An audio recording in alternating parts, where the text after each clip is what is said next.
The town of Duskwood had always been shrouded in mystery.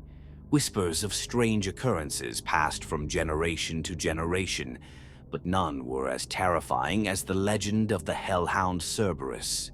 James, a skeptical journalist, arrived in Duskwood to investigate the legend. He had always dismissed ghost stories as mere folklore, but the terror-stricken faces of the townspeople unsettled him. Every night, more people vanished without a trace.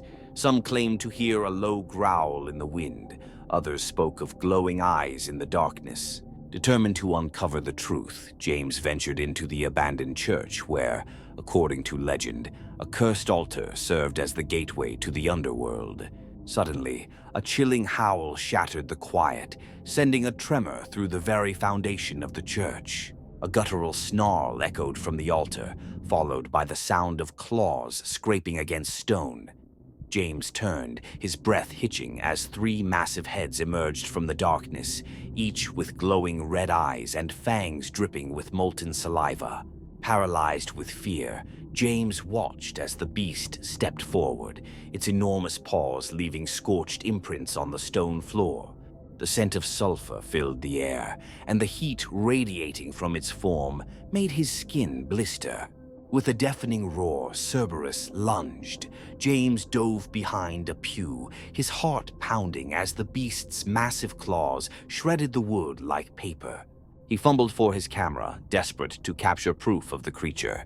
But as he raised the lens, the world around him blurred.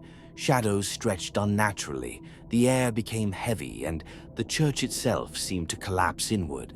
A cacophony of screams filled his ears, not from his own lips, but from the souls Cerberus had claimed over the centuries. The beast's central head loomed over him, its jaws parting to reveal a swirling abyss of fire and suffering. James felt an invisible force pulling him forward, his body weightless as his soul was being torn from its flesh. He clawed at the ground, his screams merging with those of the damned. And then, silence. The next morning, Duskwood awoke to an empty town square. James was gone. His car remained untouched, his belongings left behind.